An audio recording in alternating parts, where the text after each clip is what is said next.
नमस्कार दोस्तों।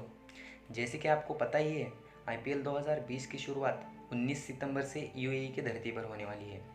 हर साल आईपीएल की टीमें इंडिया के मैदानों में भिड़ती है, लेकिन इस साल आईपीएल यूएई में होने जा रहा है, तो हर टीम की स्ट्रेंथ्स और वीकनेसेस पूरी तरह से बदलने वाली है। तो चलिए दोस्तों, इस वीडियो में अपन लोग डिस्कस करेंगे आईपीएल टीम्स के स्ट्रेंथ्स और वीकनेसेस के बारे में। तो सबसे पहले बात करते हैं आईपीएल की सबसे सफल और डिफेंडिंग चैंपियंस मुंबई इंडियंस के बारे में। अगर इस टीम की स्ट्रेंथ की बात करें तो ये टीम ही अपने आप में एक स्ट्रेंथ है। इस टीम का हर एक प्लेयर अपने बलबूते पे मैच जिता सकता है। इनका दूसरा स्ट्रॉन्ग पॉइंट है इनकी बैटिंग डेप्थ। इनकी बैटिंग नंबर 7 तक चलती है और इस बार तो क्रिस लिन को भी अपने बैटिंग लाइनअप में इन्होंने शामिल किया है। तीसरे पॉइंट की अगर बात करें तो इनके पास हर एक डिपार्टमेंट में बैकअप्स अवेलेबल है।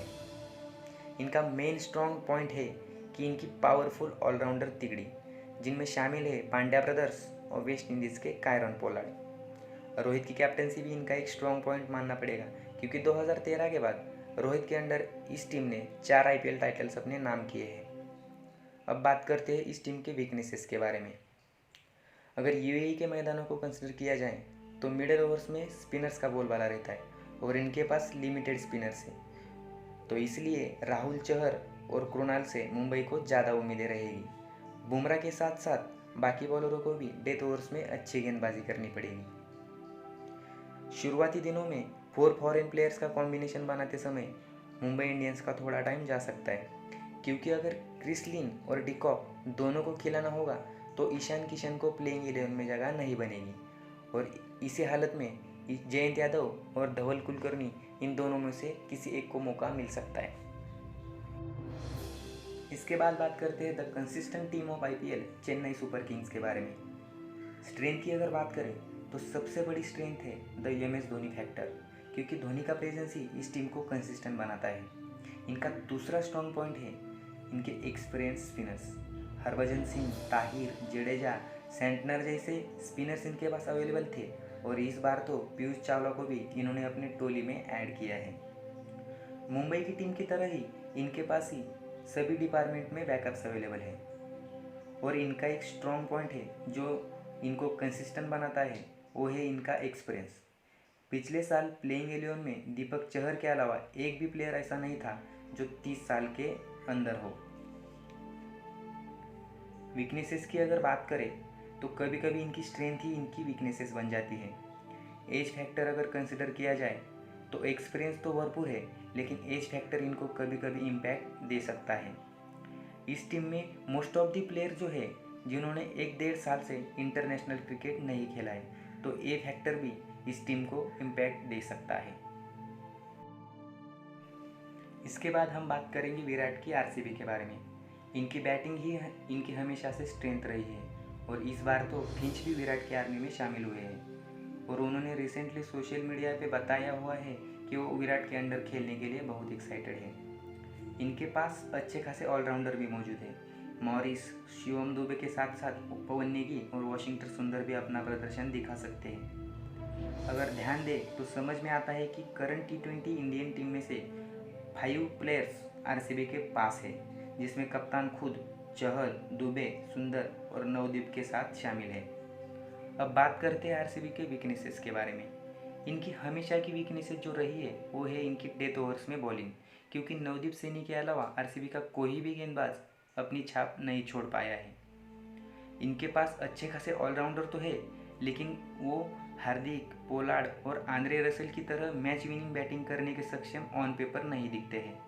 अब ये देखना पड़ेगा कि एक्चुअल में आरसीबी के ऑलराउंडर्स किस तरह बैटिंग में अपना प्रदर्शन दिखाते हैं।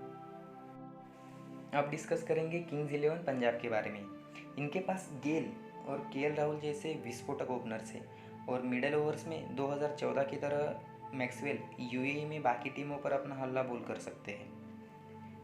इनके पास यूएई की कंडीशन को सूट करने वाले स्पिनर्स भी अवेलेबल है, जिनमें अफगानिस्तान के Mujeebur Rahman, Indian under 19 team में अपना जलवा दिखा चुके रवि बिश्नोई और कृष्णप्पा गौतम अवेलेबल है। शमी के साथ साथ वेस्ट इंडीज़ के शेल्डन क्वार्टर भी अपना अच्छा प्रदर्शन दिखा सकते हैं। अब बात करेंगे इस टीम के वीकनेसेस के बारे में। अगर बाकी टीमों की कैप्टन्स को कंपेयर किया जाए तो केएल राहुल के पास कैप्टनसी का एक्सपीरियंस थोड़ा सा कम है, आरसीबी की तरह इनके पास भी हार्दिक और आंद्रे रसेल जैसे मैच विनिंग ऑलराउंडर बैट्समैन नहीं है। 4 फॉरेन प्लेयर्स का कॉम्बिनेशन गेल के लिए थोड़ा सा टफ जा सकता है, क्योंकि गेल, Maxwell, Nicholas Pooran, Jamie नेशम, Mujibur Rahman, Chris Jordan और शेल्डन कॉटरल में से किसी 4 प्लेयर्स को ही खेलने का मौका मिल सकता है। इसके बाद हम बात करेंगे ऑरेंज आर्मी सनराइजर्स हैदराबाद के बारे में। वार्नर, जॉनी वेयरस्टो और केन विलियमसन जैसी टॉप ऑर्डर बैटिंग लाइनअप इस टीम को खास बनाती है। विलियमसन जैसे शांत कैप्टन का एक्सपीरियंस भी वार्नर के काम आ सकता है। इस टीम के पास इंडियन गेंदबाजों का सबसे अच्छा पेस अटैक है, जिनमें शामिल होते हैं भुवनेश्वर कुमार, संदीप शर्मा, खलील अहमद, सिद्धार्थ कौल और बसिल थम्पी। अब बात करते हैं इस टीम की वीकनेसेस के बारे में। बाकी टीम से अगर कंपेयर करें तो इनके पास विजय शंकर के अलावा अच्छा ऑलराउंडर नहीं है। स्पिन डिपार्टमेंट में राशिद खान पे ज़्यादा डिपेंडेंट रहना पड़ता है, क्योंकि अगर मिडल ओवर्स में राशिद खान की पिटाई हुई तो गेंदबाजी पूरी तरह से फिसल जाती है। अब बात करेंगे राजस्थान रॉयल्स के बारे में। बाकी टीम्स के कंपैरिजन में इनका स्ट्रॉन्ग पॉइंट ये है कि इनका 4 फॉरेन प्लेयर्स का कॉम्बिनेशन ऑलरेडी रेडी है। स्मिथ, बटलर, स्टोक्स और आर्चर लगभग प्लेइंग 11 में तय है। इनके पास यशस्वी जायसवाल, रियान पराग, संजू सैमसन, श्रेयस गोपाल जैसे टैलेंटेड इंडियन प्लेयर्स अवेलेबल हैं। स्पिनर्स के मामले में भी ये अपने आप को स्ट्रॉन्ग देखते हैं। अब बात करते हैं इनके वीकनेसेस के बारे में। ऑलराउंडर और बॉलर्स के खेमे में इंडियंस के बड़े नाम इनके पास अवेलेबल नहीं है। जैसे माना जाता है कि मात्र फॉरेन प्लेयर्स के बलबूते पर आप आईपीएल जीत नहीं सकते, अगर वैसे देखा जाए तो इनके पास इंडियंस बड़े नाम नहीं है, तो ये इनका वीकनेस बन सकता है। अब बात करेंगे किंग खान के केकेआर के बारे में। आंद्रे रसेल और इवन मॉर्गन जैसे पावरफुल हिटर केकेआर के पास अवेलेबल है, जो कि यूएई के लॉन्ग राउंड्स पे लंबे लंबे छक्के लगा सकते हैं। शुभमन गिल, नीतीश राणा और राहुल त्रिपाठी जैसा इंडियन टैलेंट भी केकेआर के पास अवेलेबल है। इंडियन यंग पेस अटैक में उभरते हुए सितारे जैसे कि कमलेश नागरकोटी, प्रसिद्ध कृष्णा और शिवम मावी केकेआर के पास अवेलेबल हैं। अब बात करेंगे इनके वीकनेसेस के बारे में। पहले कुछ सीज़न की तरह सुनील नारायण का फॉर्म अभी तक वापस नहीं आया है, तो स्पिनर का सब भार कुलदीप पे आ जाता है। नीतीश राणा अपने बैन के कारण खेल पाएंगे या नहीं अभी तक एक तय नहीं हुआ है, तो ये भी इनको इम्पैक्ट दे सकता है। कैप्टनसी के कारण दिनेश कार्तिक का फॉर्म पिछले साल चला गया था, ये दिक्कत भी केकेआर को इम्पैक्ट दे सकती है। अब बात करेंगे 8th team of IPL Delhi Capitals के बारे में।